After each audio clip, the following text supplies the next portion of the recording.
Hola, my beautiful humans.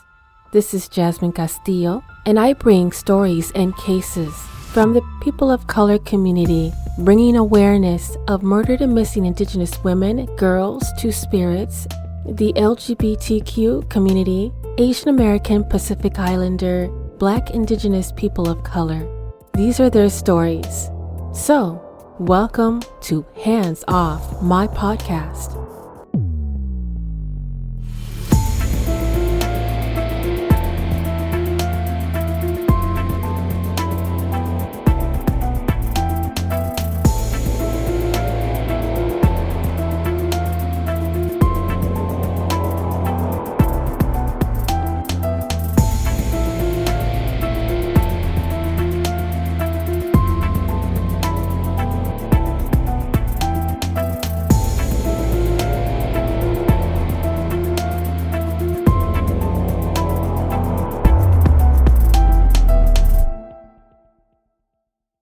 The month of June, we celebrate the National Caribbean American Heritage Month. Here's a little history about Caribbean American heritage.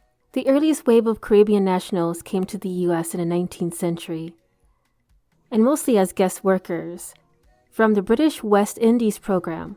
Amongst these talented craftsmen, poets, doctors, inventors, and other individuals, some are quite known names, including Alexander Hamilton, who is the first Secretary of Treasury and one of the founding fathers, Celia Cruz, the lady known for creating astounding salsa music, and the famous baseball player Robert Clemente, to name a few.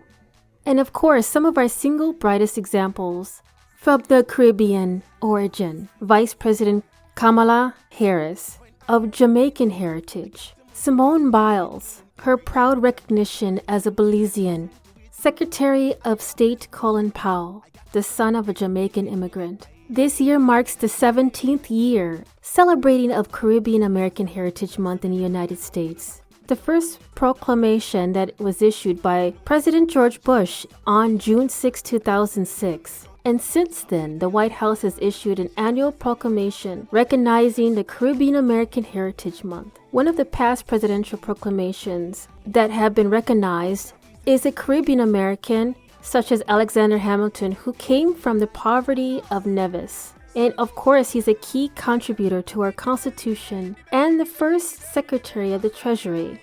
The United States Virgin Islands are a group of around 90 islets, and caves in the Caribbean region. It was originally claimed by Spain in 1493, and as well as islands were colonized by Denmark in 1671. The ethnic racial makeup of the U.S. Virgin Islands was the most interesting thing that I researched. 76% were Black or Afro-Caribbean. 61.1% were non-Hispanic Black. 15.7% are white, Asian 1.4%, mixed 2.1%, other 4.5%, Hispanic or Latino of any race 17.4%, which is 10.3% for Puerto Rican and 5.4% is Dominican. Who would have thought? Caribbean cuisine is a fusion of African, Creole, European, Latin American, Middle Eastern, Asian influences, and the popular dishes reflect cultures that influence those regions. Most common is rice, plantains, beans, coconut, sweet potato, cassava, tomatoes, and I love music. And the music from Caribbean reflects multicultural. It shaped the Caribbean and African people. The Caribbean people brought music such as the bachata, calypso, compa, cumbia, dancehall, Latin trap, merengue, parang, reggae, salsa, just to name a few. If you want to learn more about Caribbean American Heritage Month, the history, the culture, the food, and the music, I will also have these in the show notes.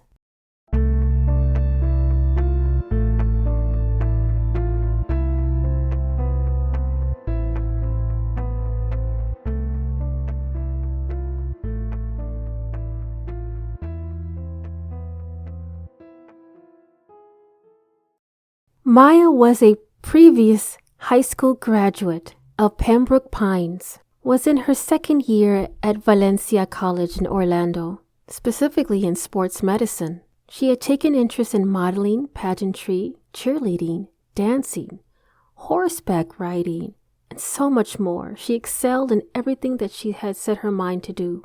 But why am I talking about Maya and her story? Well, everything took a turn in September of 2021. This is Miya Marcano's story.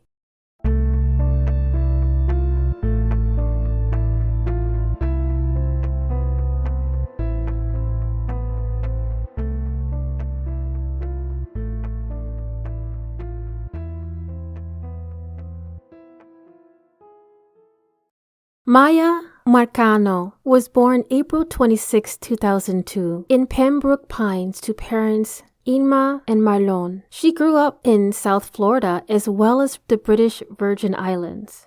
Marlon, Maya's father, is known professionally as a DJ, Trinidad-born in South Florida. Miya graduated from Flanagan Senior High in 2020, headed to University of Central Florida. After a few semesters, she transferred to Valencia College, where she continued studying for sports medicine. Just looking at all her pictures that her parents had posted on Facebook and Instagram, she is a beautiful woman, 5'7" at 130 pounds, hazel eyes. Miya, her mother and father, were very known in the soca community, attended the Miami International dance events, just a well-rounded, beautiful family. This is why it makes it so much harder for me to talk about this, because Miya was doing everything right. She was making something of her life. She was like a Jane of all trades, well-rounded, beautiful, smart woman. Things started to unravel when she moved in to the Arden Villas. It mentions that she had a roommate, but it wasn't identified who. And based on video recordings on video resources, her apartment was located on the first floor, based on a previous incident that occurred in March of 2021. Arden Villas is located in Orlando, Florida. One of the intersected roads is University Drive and Rouse Road, apartment for college students that are attending Valencia. In March, a maintenance man accused of throwing something through a woman's window after she turned him down for a date. This person of interest was infatuated with Miya and was constantly texting her. The woman said she didn't see the suspect, but told the deputies it was likely that the maintenance man who she declined to go on a date with. Miya said that he wrote her a note asking her out, and she agreed to go a few days later, but when he asked to switch it up to that same night, she said no. And it was that same night that she was in her bottom floor apartment. She was staring down at her phone when someone threw a black weight through her window. This type of behavior from the maintenance man continued for many months and was even reported to the Arden Villa apartments. Not only was he harassing Miya, but he was also harassing other women in the complex. In different resources of video footage from her apartments, September 24th, 2021, Miya Marcano was last seen around 5 p.m. at the Arden Villas complex located near the University of Central Florida. Orange County Sheriff's Office officials said. Reviewing other articles and resources as well as the online comments of current and previous tenants of the complex, that they've had several interactions with an older head maintenance guy as well as this younger maintenance guy. And every time that they would have any type of conversation with them, 5 separate women at the apartment complex who have mentioned that this maintenance person would show up to their apartment when they weren't there. One woman stated that he was sitting on her couch when she got home. Another Google review stated that one of the guys that was a maintenance worker barged through his room with his girlfriend, had just gotten out of the shower, and wouldn't leave without excessive prompting from the boyfriend.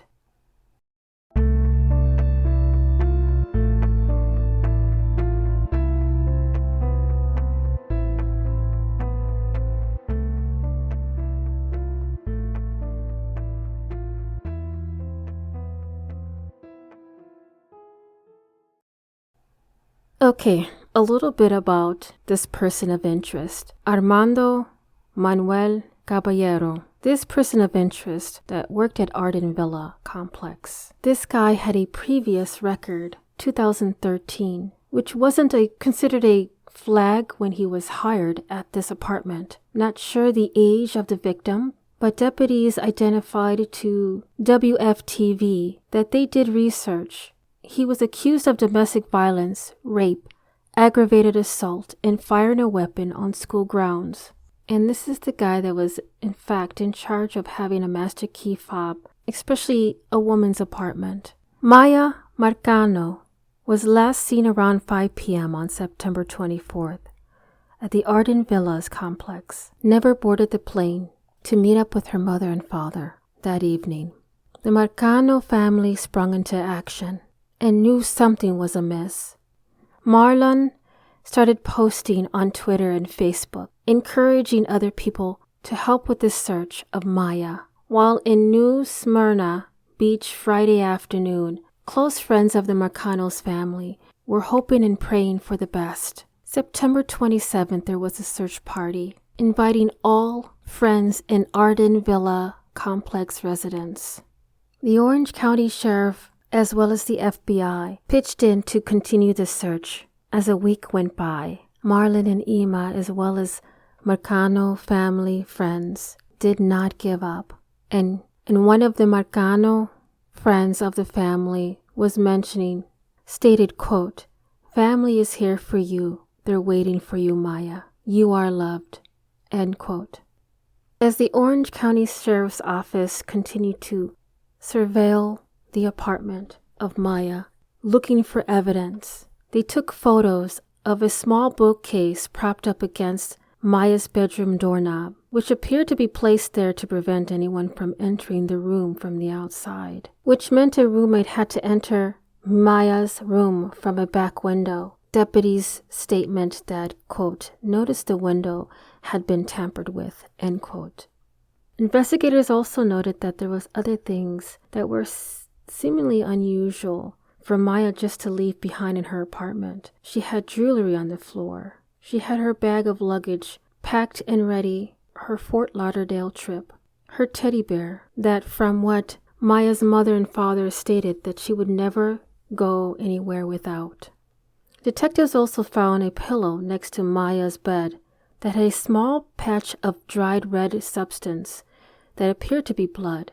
As the Orange County Sheriff started to dig more into surveillance videos and investigate, that a key fob data documented in the report shows that a suspected maintenance person, Armando Caballero, had access to Miya's apartment using a master key before she came home from work. And there was also a surveillance video that showed Armando driving a golf cart around the complex, right around Miya's apartment, coincided with the time of the key fob that was used to her front door. So based on that information, Armando had access to Miya's apartment and was actually in her home before she arrived. There is also footage that was actually recorded by Miya's parents at the time that Armando was in the parking lot. You could see Armando a little uneasy, moving back and forth in the video, stuttering and antsy on answering the questions between Miya's parents and the police officer. There was also a video of two tenants who noticed the suspicious behavior of Armando and started to record him as he was going in and out of his vehicle, pulling out gloves and a pink blanket that later on was identified to be Miya's. As days went by, Miya's family did not stop looking for her. FBI and the sheriff's office continued working around the clock looking for Miya in Orange, Volusia, and Seminole counties. October 1st was a vigil that was arranged by Miya's parents. October 2nd, Miya Marcano's body was found near Timber Scan Apartments.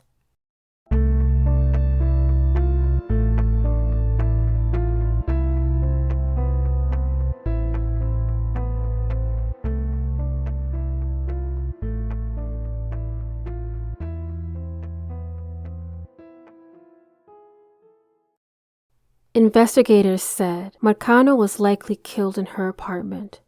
Then Armando took her body to a wooded area of the Timberscan apartments in Orlando. Officer John Mina identified that a cell phone of the prime suspect, Armando, pinged in the area where Maya's body was found. An autopsy was done to identify the cause of death and did positively identify that it was Maya. What also was a confirmation is that she had a purse nearby that had her ID inside. Maya's body was mostly skeletonized. She was found with her red purse and wallet, the same jeans that she was wearing on the same day of her disappearance, and a necklace with a charm containing her name, Maya. There was black duct tape wrapped around her head and neck, as well as her wrists and ankles. Resources identified that they actually saw Armando the day after Maya went missing, at least 24 hours after. They had noticed that he had a very prominent limp.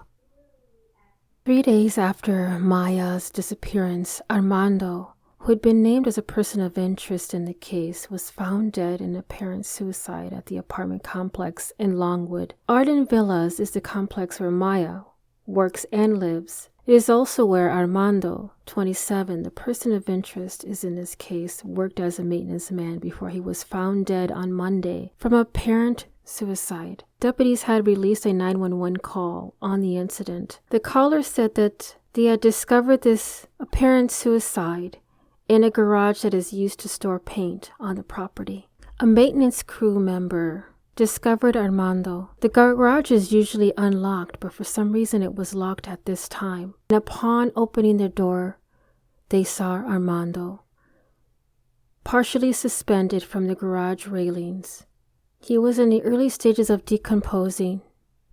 Blood pooled from his ears and mouth, and he was in the early process of rigor mortis, with stiff joints.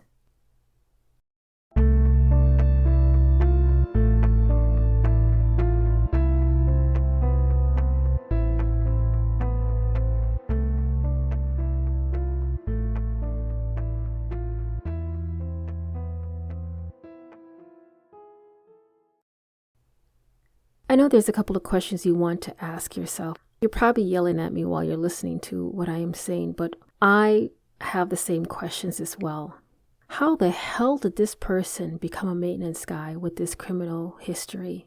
Well, based on the circumstances of his crime, from my understanding is that the victim was not of underage, and so he could not be identified or filed as a registered sex offender. Another question is, why didn't the complex do anything in regards to his stalking and harassment of women? Great question. From my resources and understanding, they did not do anything. As you can see, he continued to work as a maintenance person on the property, on the grounds, with other female college students. And so because of that, the Marcano family took it into their hands and slapped a lawsuit on Arden Villas, accusing Arden Villas of negligence in Mia's death and employing Armando, who officials have stated that he is responsible for her killing, after making unwanted advances towards Mia. What about that older maintenance guy that could be a possible concern to female tenants on the property? Good question. Not sure what happened to him, but I'm guessing someone might comment after listening to this podcast of where that person's whereabouts are. Lastly, what could prospective and current tenants do when they are residing in a complex? A way to prevent this from happening again? That's a fantastic question. And the answer is something that Maya's family, Marlon and Yma, created in her name. It is called Safe and Secure Apartment, which is under the Miya Marcano Foundation. They use the criteria and rating system of butterflies, which was Maya's favorite animal. I will provide the link in the show notes for additional information on the Miya Marcano Foundation and the other programs and initiatives that they have provided. And as of March 15th, 2022, there is a bill that's being named after Miya likely to become a law in Florida. If this bill is signed, it will reinforce requirements related to access to individual units. In addition to enhancing rental protection, it will prohibit rental units and lodging establishments from renting rooms by the hour in an effort to curb human trafficking. Miya was laid to rest on October 14th at a funeral in Cooper City, Florida that included musical tributes from soca stars Lyrical and Skinny Fabulous.